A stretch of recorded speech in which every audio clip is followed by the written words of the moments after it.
Na aula de hoje vamos estudar as séries de Taylor e Maclaurin. Lembre que na aula passada nós já começamos a representar algumas funções em série de potências, contudo lá nós estávamos restritos a funções que se pareciam, com a soma de uma série geométrica, porque a gente usava exatamente isso para poder colocar ela em forma de série de potências. Aqui nós investigaremos problemas mais gerais, como quais funções possuem representação em série de potências, como é que são essas representações, tá bom? E o passo inicial é exatamente esse teorema aqui, que diz que se f tiver uma representação em série de potências em torno de um ponto A, ou seja, a gente já começa aqui o teorema sabendo que f de x ela pode ser escrita dessa forma, tá? Somatório de Cn x menos a elevado a n. Então observe que essa função f de x ela tem que ser infinitamente diferenciável. Isso porque a gente conhece um teorema que diz que a gente, quando quer derivar uma função dada por série de potências, a gente pode entrar com a derivada para dentro, aqui para dentro desse termo x menos a elevado a n, que essencialmente a gente vai estar derivando um polinômio. Então isso tem derivada para todo n. Esse teorema que eu estou citando é aquele teorema de derivação e integração termo a termo para a série de potências. Então a conclusão é que essa função aqui ela é infinitamente diferenciável. A afirmação desse teorema é que esses coeficientes aí Cn, eles são dados exatamente pela nésima derivada em A dividido por n fatorial. Isso para todo n, tá? Esse fnzinho aqui de cima denota a derivada de ordem n da função f. Então, isso diz essencialmente que a tua função f de x, se possuir uma representação em série de potências desse tipo, ela na verdade é escrita assim, ó, soma desde n igual a zero até infinito, de f n de a dividido por n fatorial, x menos a elevado a n. Tá? Isso quando f tiver representação em série de potências, tá bom? Então, como é que a gente demonstra esse teorema? Vamos fazer aqui uma provazinha bem formal. Bom, a tua f de x ela vai ser escrita assim, ó, c0 mais c1 x menos a mais c2 x menos a ao quadrado mais c3 x menos a elevado a 3. Aí você vai, mais, aí digamos aqui Cn, x menos a elevado a n, e você vai. Agora vamos fazer o seguinte, vamos derivar essa função aqui n vezes. Vamos lá, vamos começar aqui na primeira derivada. Vamos fazer algumas que você vai entender como é que vai ser o processo em geral. Primeira derivada, f' de x. Aí, pelo teorema de derivação termo a termo, você deriva c0, que vai dar 0. Deriva aqui c1 x menos a, que vai dar apenas c1.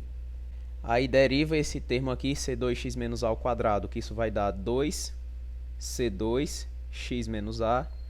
Deriva esse outro aqui, vai ficar mais 3c3 x menos a elevado a 2. Aí você vai derivando. Quando chegar nesse termo aqui, cn x menos a elevado a n, o n desce para baixo, vai ficar ncn. Aí vai ficar x menos a elevado a n menos 1. E daí você continua, tá? Aí beleza, aqui foi a primeira derivada. Vamos fazer a segunda, só para você entender o processo. F duas linhas, você vai anular C1, porque é constante. Então aqui ó, fica 2C2, x menos a derivada é 1. Aí aqui você vai descer esse 2 para baixo, então você vai ficar com mais 3 vezes 2, C3, x menos a. Aí aqui você vai... Aí quando chegar lá nesse termo aqui, ncn, x menos a elevado a n menos 1, você desce o n menos 1. Então você vai ficar com n vezes n menos 1 vezes cn vezes x menos a elevado a n menos 2. Mais, e assim você vai. E em geral, como é que funciona, Como é que seria o teu fn de x? Se você reparar, você sempre vai eliminando os termos que vêm antes desse daqui. Os termos que vêm antes vão todos, uma hora sendo eliminados como constantes. Se você reparar, a nossa f começou com c0, quando você partiu para f', ela está começando com o termo constante c1, f duas linhas, o termo constante c2.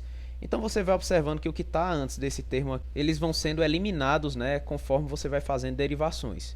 Então, quando você chega aqui na n-ésima derivada, você tem que o primeiro coeficiente é exatamente n vezes n menos 1 vezes n menos 2, até você chegar em 1, tá? Que é exatamente o teu n fatorial. É só você perceber, ó, o que é que você tem bem aqui em cima. Você tem exatamente, ó, cnx menos a elevado a n menos 2, aqui na segunda derivada. Então, quem seria f3'? Você vai sumir com esse C2, a nova constante vai virar 3 vezes 2, C3, e aqui você vai baixar o n menos 2. Próxima derivação, você desce n menos 3. Próxima, n menos 4.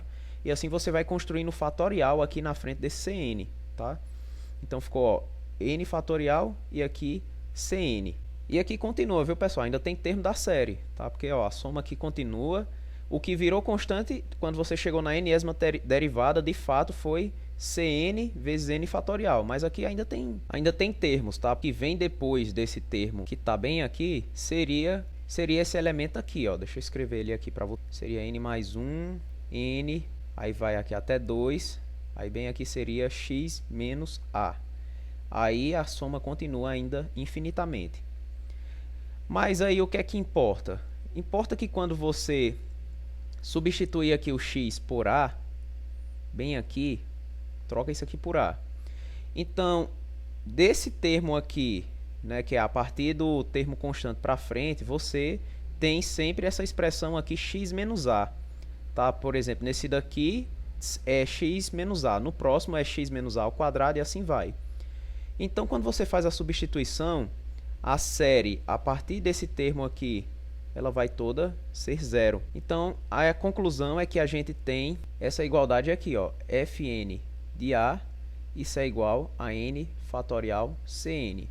Aí agora show de bola, você passa o n fatorial dividindo. Então cn vai ser exatamente fn de a sobre n fatorial, que é exatamente essa igualdade aqui, 125. E com isso é que a gente define que são séries de Taylor e Maclaurin, tá? A série de Taylor de uma função f em torno de a é definido exatamente com esse somatório que eu escrevi bem aqui em cima. Então aí a gente define série de Taylor exatamente esse somatório, né? Somatório de n igual a 0 até infinito, da n-ésima derivada de a dividido por n fatorial, x menos a elevado a n. E em especial quando a gente tem a igual a 0, né, na expressão 130 você pega e coloca bem aqui a igual a 0. Então a gente tem a série de Maclaurin, tá? Que é definida por fn de 0 dividido por n fatorial, x menos 0 elevado a n. E aí um teorema imediato é que se a f tiver uma representação em série de potências em torno de a, isto é, se f de x for escrito como soma de Cn, x menos a elevado a n, para módulo de x menos a menor que r, então f coincide com sua série de Taylor, isto é, f de x ela pode ser escrita assim. Mas esse teorema é imediato porque ele vem exatamente do teorema 36, né? Quando a f tem uma representação de série de potências, os coeficientes são dados por isso, portanto nossa f pode ser escrita dessa forma. Só que essa forma aqui é exatamente o que eu defini por série de Taylor. Portanto, se f tem representação em série de potências, ela coincide com sua série de Taylor. Aí você pode fazer uma pergunta natural. Professor, por que é que você está supondo aqui que a f tem representação em série de potências para você concluir que a f coincide com sua série de Taylor? Por acaso eu posso conseguir que a f não coincide com sua série de Taylor? Aí eu digo a resposta é sim. A gente tem um exemplo aqui. Uma função que não é igual à sua série de Taylor. É essa função aqui, ó, f de x definida por e elevado a 1 sobre x, se x diferente de 0, e 0 quando x é igual a 0. De fato, essa função do jeito que está definida aqui, de fato, para essa função você pode provar que ao redor de 0 ela tem série de Maclaurin nula, contudo ela não é nula. Portanto, ela não coincide com a sua série de Maclaurin, tá? Eu posso fazer isso até num vídeo em um outro momento. Contudo, agora nós vamos dar uma condição para que uma função coincida com a sua série de Taylor, porque nós estamos buscando representação em série de potências para uma função, né? Então, de fato, nós desejamos que essa função coincida com sua série de Taylor. Para isso, a gente define os polinômios de Taylor, tá? Os polinômios de Taylor essencialmente são somas parciais da série de Taylor. Porque o que é a série de Taylor, né? O somatório, desde n igual a zero até infinito, fn de a sobre n fatorial, x menos a elevado a n. Aí você faz o seguinte, ao invés de considerar aqui infinito, você considera as somas parciais, até um certo número. Então aí a gente tem um polinômiozinho, né? Que nós chamamos de polinômios de Taylor. Tá? Veja aqui que é uma soma finita. A gente define ele nessa forma Tn, porque para cada n eu vou ter um polinômiozinho de Taylor, né? Então finalmente temos um teorema que nos vai garantir que f coincide com a soma de sua série de Taylor, que é o teorema de Taylor, tá? Se a gente pega a nossa função f e fazemos a diferença f de x menos tn de x e definimos isso como um Rn de x, então Rn de x é o que nós chamamos de resto da série de Taylor, tá? Tn de x, lembra, é da definição anterior, é o polinômio de Taylor de f de n-ésimo grau. Se nós pudermos mostrar que o limite quando n tende a infinito de Rn de x, isso aqui é igual a zero, né, para a diferença x menos a menor que r, então f deve ser igual à sua série de Taylor no intervalo x menos a menor que r.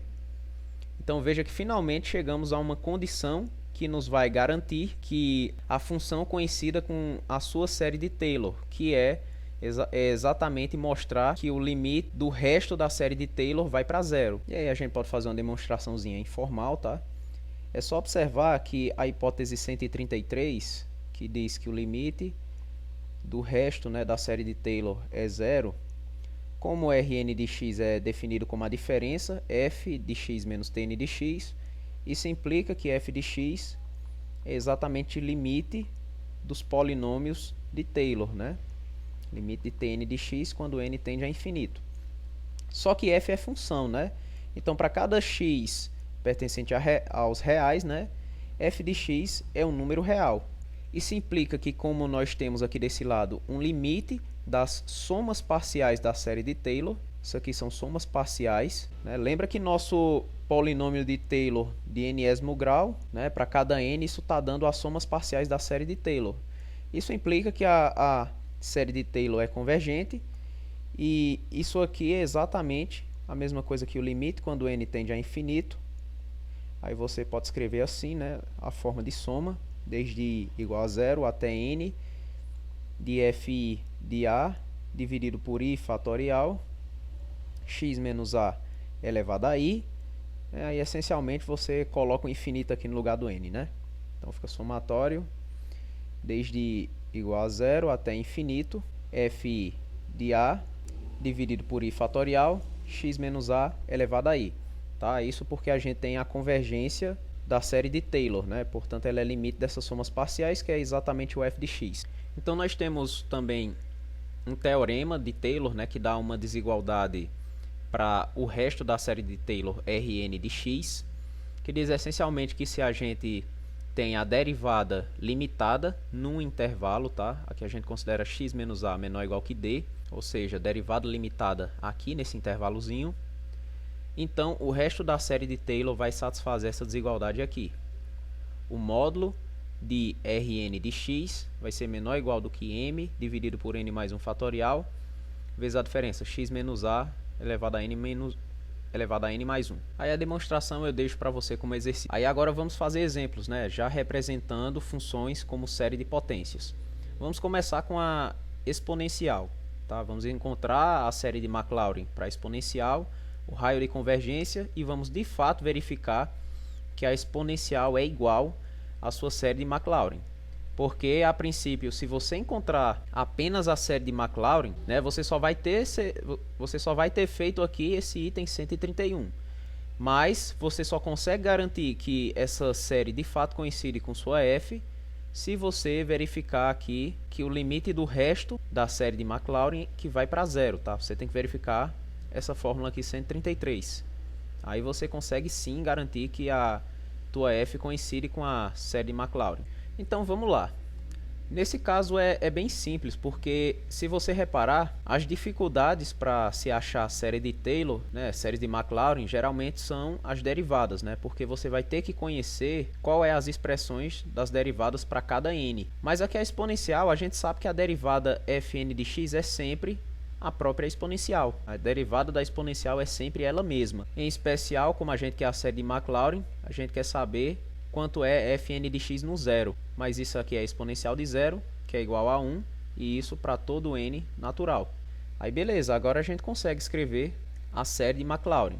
Soma desde n igual a zero até infinito, fn de zero sobre n fatorial, x menos zero, né? Então eu posso colocar apenas x elevado a n. Mas isso aí vai ser exatamente como fn de zero é sempre 1, vai ser exatamente soma desde n igual a zero até infinito de 1 sobre n fatorial xn. Né? Que se você expandir aqui um pouquinho, isso aqui dá exatamente 1 mais x quadrado sobre 2 mais x3 sobre 3 fatorial mais x4 sobre 4 fatorial e assim vai. Aí perceba uma coisa, nós expressamos a série de Maclaurin. Agora, que fique bem claro, quando você faz até aqui, isso nada te garante que essa série aqui, ela é, por exemplo, nesse caso, a exponencial. Como é que você vai poder garantir isso? Você vai garantir se você verificar essa condição 133, limite de Rn de x zero para Rn de x definido como sendo o resto da série de Taylor. Tá? Então, por enquanto, nós só temos aqui a série de Maclaurin. Aqui nós não igualamos logo a exponencial, a gente ainda não sabe disso. Então, aqui vamos fazer um outro passo que é achar o raio de convergência. Lembra que o raio de convergência nós usamos o teste da razão. O teste da razão aqui usando o nosso AN exatamente como o termo da série, né? xn sobre n fatorial. Então, nós olhamos, né, quem é limite quando n tende a infinito do módulo de AN mais 1 dividido por AN. Isso é exatamente o limite quando n tende a infinito. Aí veja que eu defini esse AN como sendo exatamente xn sobre n fatorial. Então, quando você está em AN mais 1, você tem x elevado a n mais 1 dividido por n mais 1 fatorial dividido por xn sobre n fatorial. Tá? E aí você coloca o módulo, porque a gente não sabe aqui se x é positivo, negativo. Então você pode colocar o módulo ainda, que você fica com limite quando n tende a infinito, aí faz a primeira pelo inverso da segunda. Então você vai ficar com, você pode até separar, né? X vezes xn vezes n fatorial. E aqui no de baixo você pode até também separar n mais 1 vezes n fatorial vezes xn. Aí a gente cancela aqui o que dá para cancelar, né? Que é esse xn com esse de baixo e esse fatorial com esse outro. Aí, como n é sempre número natural, é positivo, então a gente pode utilizar aqui o módulo da divisão, né, é igual à divisão dos módulos, e aí o módulo fica apenas nesse x que sobrou em cima. Então isso aqui fica exatamente o limite, quando n tende a infinito, do módulo de x sobre n mais 1. Só que aí, mandando n para infinito, isso aqui é sempre zero, tá? Independente de quem seja o x. Porque sempre x é número real, né? Então o x em cima está fixado e embaixo você está mandando n para infinito. Então aí, como é independente de x, isso implica que raio de convergência é infinito. E em especial a gente tem que o intervalo de convergência, né, é o conjunto dos números reais. A gente tem convergência para todo ponto. Finalmente vamos fazer aquele passo, né? Vamos mostrar que essa série aqui que a gente descobriu, ela coincide exatamente com a função exponencial. Então aqui a nossa afirmação é que a exponencial de x é exatamente a série que a gente tem, xn sobre n fatorial. Então aqui para mostrar o limite de 133, eu vou utilizar o teorema 39, tá? Exatamente porque eu sei que se eu colocar um intervalo, eu vou conseguir limitar as derivadas de f. Veja só como você pode fazer isso. Então vamos usar o teorema 39. Note que você sabe quem são as derivadas, né? Fn de x, isso é sempre a própria exponencial de x. Então, como a gente está fazendo a série de Maclaurin, a gente está ao redor de zero, né? Então, se módulo de x menos zero menor do que D, né? Isso é a mesma coisa, né? Que como x menos 0 é o próprio x, módulo de x menor do que D. O que implica que x ele pertence ao intervalo menos D, D aberto, não é verdade? Então, o que é que a gente sabe, né? Exponencial, como a exponencial de x é crescente, isso vai implicar que a exponencial de x deve ser menor, né, do que a exponencial de D para todo x pertencente ao intervalo menos d, d. Não é verdade? Porque a gente tem x dentro desse intervalo menos d, d. O x está aqui por dentro. Então, em particular, ele é menor do que d. Então, se ele é menor que d, como a exponencial é crescente, a gente tem isso. Exponencial de x menor do que a exponencial de d. Então, o que é que eu estou mostrando? Eu estou mostrando que fn de x, isso é menor do que e elevado a d para todo n. Então, a gente olha para cá para o teorema. Se a gente tem isso, então o resto ele vai ser limitado pela própria constante, né, que limita a tua função, ou seja, por e elevado a d, n mais 1 fatorial, x menos a elevado a n mais 1, que nesse caso vai ser apenas módulo de x, porque nosso a é zero. Então, pelo teorema 39, nós temos que o módulo de Rn de x, isso é menor do que o limitante das derivadas, né, que seria e elevado a d, dividido por n mais 1 fatorial, e aqui que multiplica módulo de x elevado a n mais 1. Tá? Isso aqui seria x menos 0, tá bom? Mas a gente já coloca módulo de x. Aí, beleza, o que é que você faz aqui? Você passa o limite. Limite quando n tende a infinito do módulo do Rn de x. Aí a gente fica com a desigualdade, é menor ou igual do que o limite desse lado. Limite quando n tende a infinito de e elevado a d, módulo de x elevado a n mais 1, dividido por n mais 1 fatorial. Só quem é esse limite aqui? Isso aqui é zero. Por quê? Porque o crescimento fatorial, né, é muito maior do que esse crescimento, módulo de x elevado a n mais 1. Lembrando aqui que o x ele é fixo, tá? Aqui a gente está fixando para cada x tomando o limite. Então, a gente sabe que o fatorial ele cresce mais rápido, né, para infinito do que alguma coisa fixa elevado a n. Portanto, esse limite aqui é zero. Mas, por um outro lado, aqui a gente está tomando limite de coisas positivas, né? Então, ele deve ser maior ou igual que zero. Então, aí fechou a desigualdade, né? Zero de um lado, zero de outro. Implica que o limite, quando n tende a infinito, do módulo de Rn de x, que isso é igual a zero. Mas aí a gente lembra de um teoremazinho de sequências, né? Se a gente tem o limite de uma sequência em módulo, né, dando zero, então isso implica que o limite da própria sequência, sem o módulo, ela vai ser zero. E aí a gente acabou de concluir a hipótese do teorema 38. Na verdade, a gente concluiu essa fórmula 133. Então, conclusão, f deve coincidir com a sua série de Taylor. Tá? Você poderia colocar a série de Taylor, é porque a série de Maclaurin é um caso particular quando o nosso a é igual a zero. Então, conclusão, quando você estava bem aqui, eu disse para você, você não podia colocar direto, né, que isso aqui é igual a exponencial. Mas agora você pode, porque você provou que, de fato, essa série aí coincide com a sua função. Portanto, a gente tem a conclusão de que a exponencial de x é exatamente somatório desde n igual a zero até infinito de xn sobre n fatorial. Aí, em especial, a gente consegue representar o número de Euler. Se você pegar x igual a 1, você consegue, o número de Euler se torna a série desde n igual a zero até infinito de 1 sobre n fatorial. Aí agora outra, né? Vamos representar a série de Maclaurin para a função f de x igual a seno de x. Tá, o seno, o cosseno nessas funções periódicas são boas, né, da gente conseguir fazer a representação, porque a gente sabe que as derivadas a partir de um certo período começam a se repetir.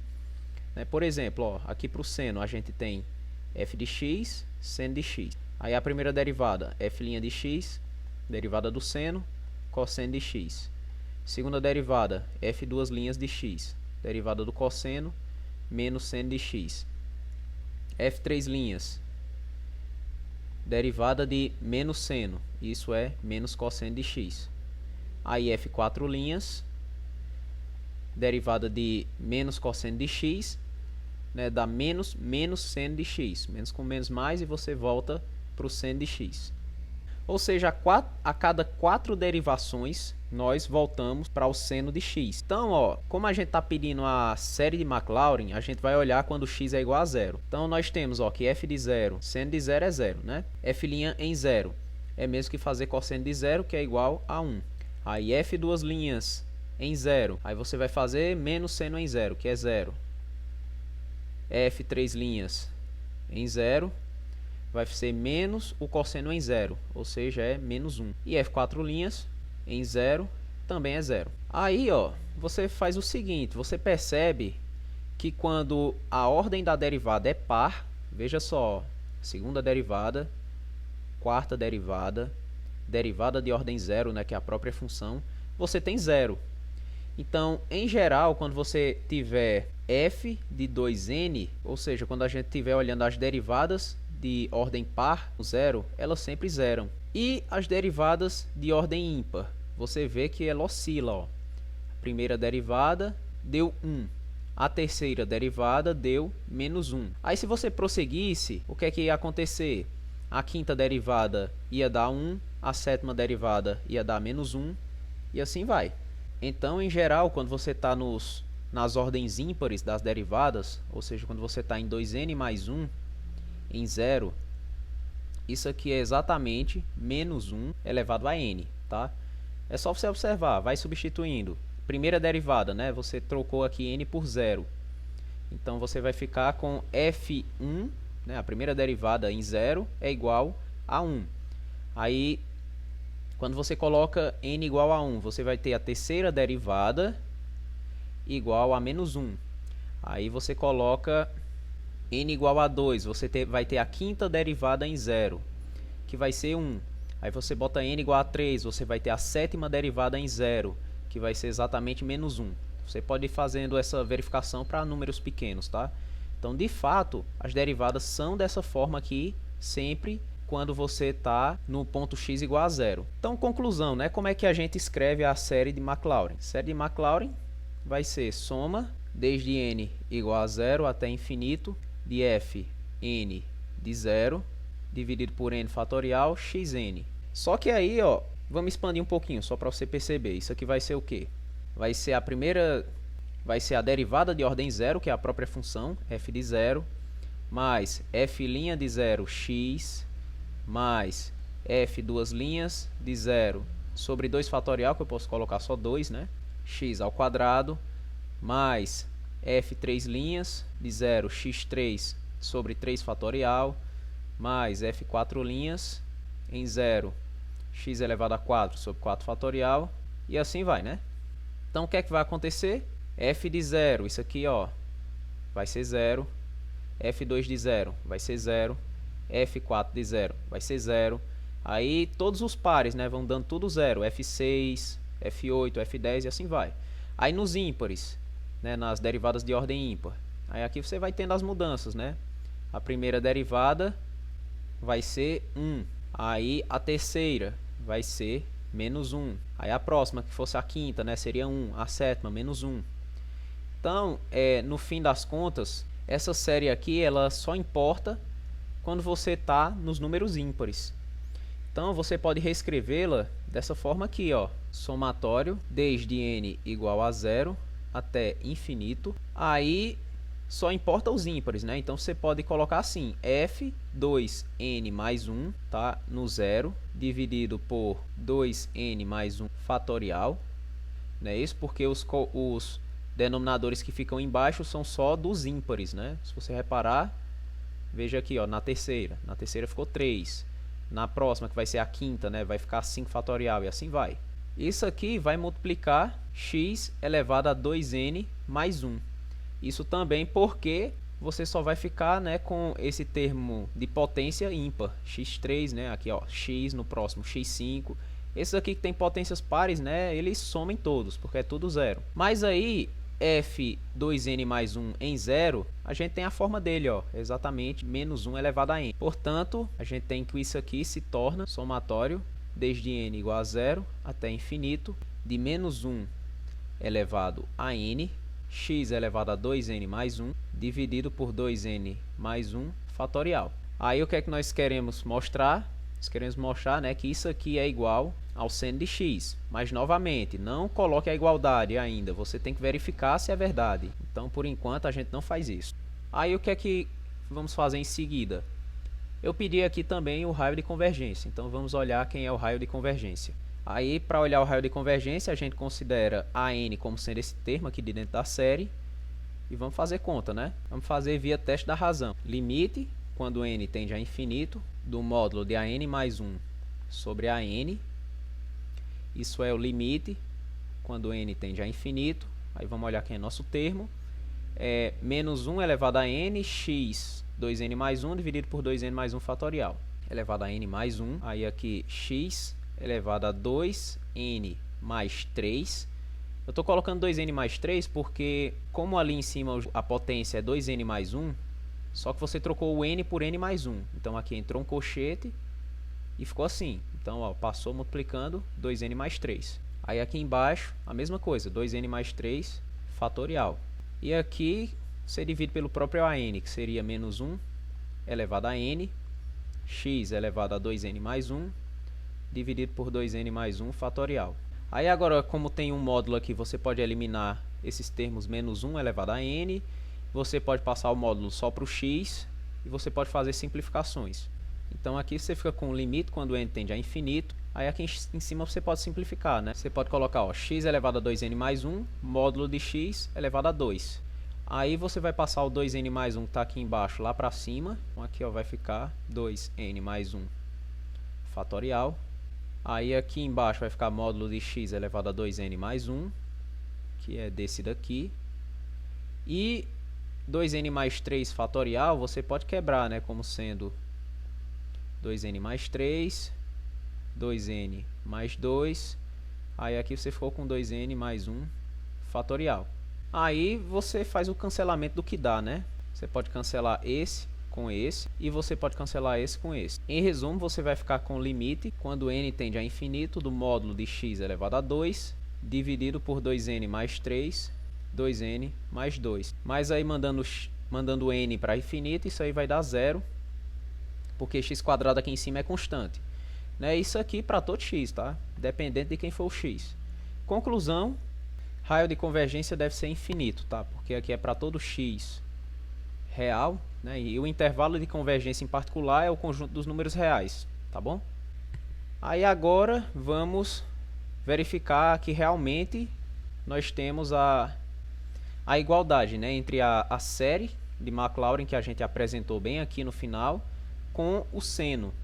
Ou seja, vamos mostrar que o seno de x de fato é essa série aqui. De fato, vamos provar isso. Aí novamente vamos utilizar esse teorema 39, tá? Para que a gente consiga uma estimativa para esse resto. Vamos mostrar que as derivadas de fato da f são todas limitadas. Mas isso é imediato, né? Módulo do fn de x é sempre menor ou igual do que 1. Por quê?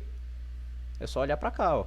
As derivadas da função f de x igual a seno de x sempre serão ou o cosseno ou o próprio seno. Então isso aqui é verdade, né? Pois fn de x é ou seno ou cosseno. Isso aqui, é claro, pode ter o sinalzinho de menos, mas como aqui a gente está olhando em módulo, né? É sempre ou seno ou cosseno. E aí o que é que a gente tem, né? A gente tem que aqui, quando a gente olha Rn de x, isso vai ser menor ou igual do que a constante, que vai ser 1 nesse caso, né? Que limita o seno, vezes módulo de x elevado a n mais 1. Então, aí aqui eu estou utilizando teorema 39. A gente tem que Rn de x em módulo, isso é menor ou igual do que 1, que é essa constante que limita aqui os fn's de x, dividido por n mais 1 fatorial, módulo de x elevado a n mais 1. Aí você passa o limite. Então, limite, quando n tende a infinito, do módulo de Rn de x, isso é o limite, quando n tende a infinito, do módulo de x elevado a n mais 1, dividido por n mais 1 fatorial.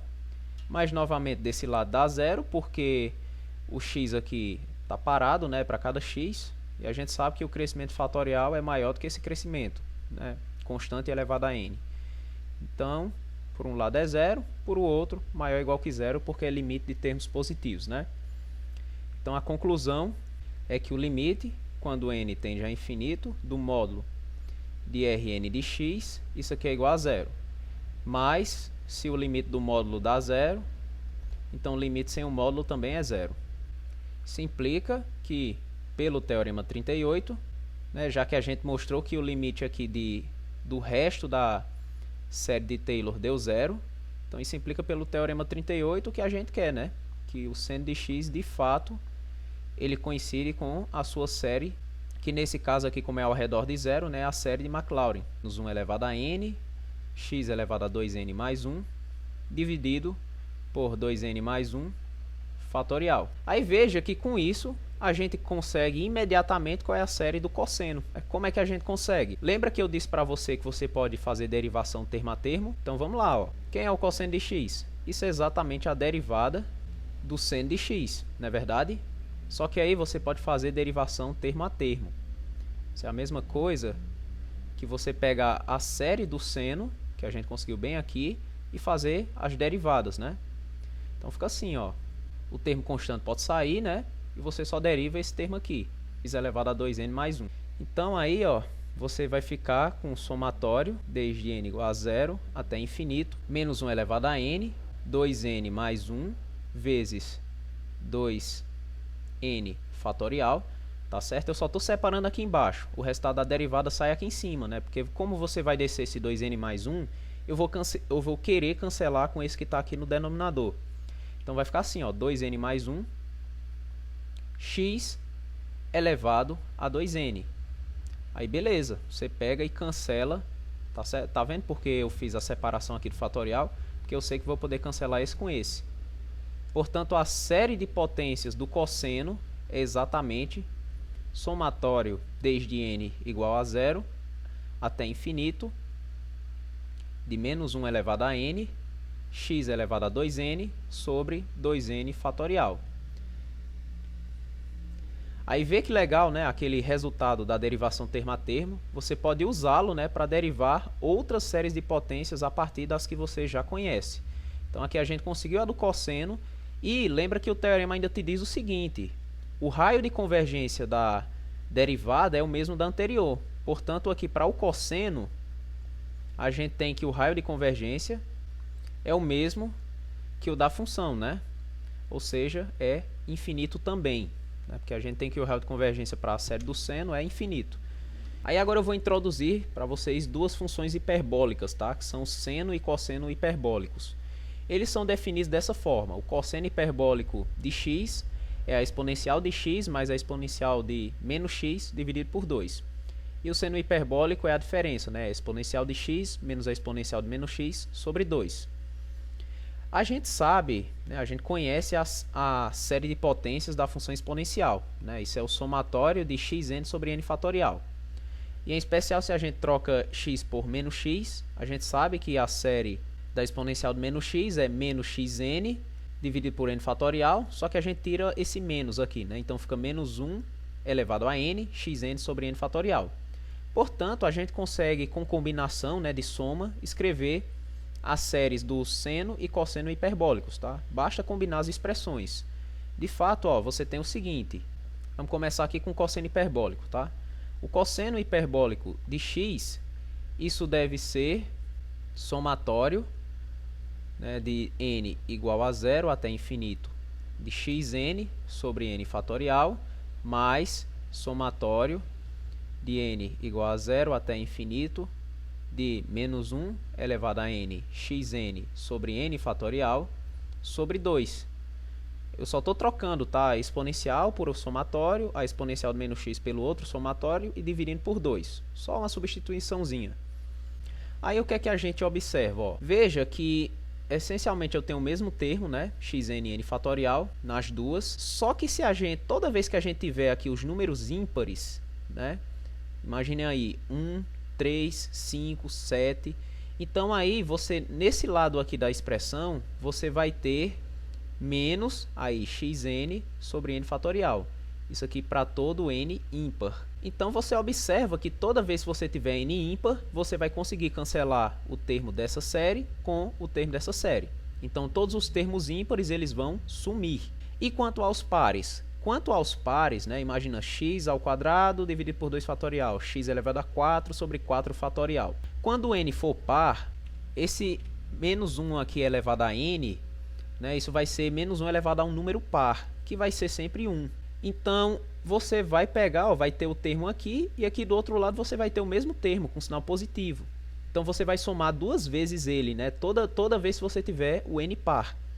Então, em resumo, aqui você consegue ter duas vezes o somatório desde n igual a 0 até infinito de x elevado a 2n dividido por 2n fatorial.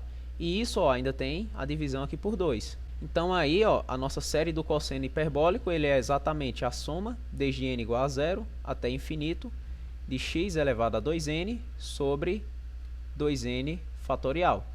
Tá bom? Porque você cancela esse 2 de cima com esse 2 de baixo. Então, recapitulando, qual foi a ideia? Foi só observar que toda vez que o n é ímpar, o elemento que está desse lado aparece aqui desse lado com sinal negativo. Então, você cancela todos os ímpares, tá? Sempre que n for ímpar. Aí, quando você tem n par, esse menos 1 elevado a n vira 1, né? Sempre que n for par. E daí você tem o elemento aqui e ele aqui também com sinal positivo. Então, ele fica aparecendo duas vezes, né, quando você soma as duas séries. Então, em resumo, você transforma nessa série em que só aparece potências pares. E daí você cancela o 2 de cima com o de baixo e chega aqui na representação do cosseno. Aí agora, como é que a gente representa o seno hiperbólico? Seno hiperbólico de x, aí usar a definição da exponencial de x e exponencial de menos x. Você vai ter, ó, somatório desde n igual a 0 até infinito de xn sobre n fatorial menos o somatório de n igual a 0 até infinito de menos 1 elevado a n xn sobre n fatorial. E tudo dividido por 2. Aí aqui é a mesma análise, tá? Você repara que as duas séries são essencialmente as mesmas, né? A não ser que essa daqui tem essa alternância. Só que aí você repara que toda vez que você tiver n ímpar, o termo aqui que acompanha, que será o xn sobre n fatorial para as potências ímpares, elas terão um sinal de menos na frente. Só que aí, diferente do caso anterior, que tinha um mais aqui, nós temos um menos. Então, esse menos junta com o menos daqui e nós temos um mais. Ou seja, toda vez que o n for ímpar, você vai ter o mesmo termo que você tiver aqui, você vai ter aqui com sinal positivo também. Então, no caso ímpar, você faz somar as duas séries. Ou seja, aqui vai ficar o seguinte, ó, duas vezes somatório desde n igual a 0 até infinito de x elevado a 2n mais 1 dividido por 2n mais 1 fatorial. Tudo dividido por 2. Ou seja, isso aqui foi obtido a gente observando, né, que os termos ímpares na primeira e na segunda série, eles se repetem, né, são os mesmos. Então, duas vezes. E quanto aos termos pares? Quando você tem n par, se você reparar aqui nessa tua segunda série, você vai fazer com que esse menos 1 elevado a n suma, não é verdade? Porque vai ficar menos 1 elevado ao número par. Aí, essencialmente, quando ele some, você tem que os termos, esses termos xn, né, de ordem par, eles se repetem, né? É só você, ó, por um momento, quando você está nos n's pares, você some com isso aqui, ó. Aí você ficou com xn, xn, que são os mesmos termos. Só que a questão é que tem o sinal de menos, né, aqui no meio. E esse sinal de menos faz cancelar todos os termos das duas séries que tem esse n par. Então, de fato, os termos que tem n par, eles vão sumir. E o que sobra realmente é isso aqui que eu escrevi aqui embaixo. Duas vezes o somatório de x elevado a 2n mais 1 dividido por 2n mais 1 fatorial. Então, você cancela 2 e você consegue que a série de potências do seno hiperbólico é somatório de x elevado a 2n mais 1 dividido por 2n mais 1 fatorial. Aí, veja só, nós obtivemos, né, nossa série de potências do cosseno e seno hiperbólico a partir da série da exponencial, né? Então, a conclusão é que para ambas, o raio de convergência vai ser infinito, tá certo? Porque O da exponencial é infinito, né? Portanto, aqui como são somas, né, são apenas combinações, então segue que o raio de convergência, né, dessas duas funções hiperbólicas também é infinito. Aí agora vamos encontrar a série de Maclaurin dessa função aqui.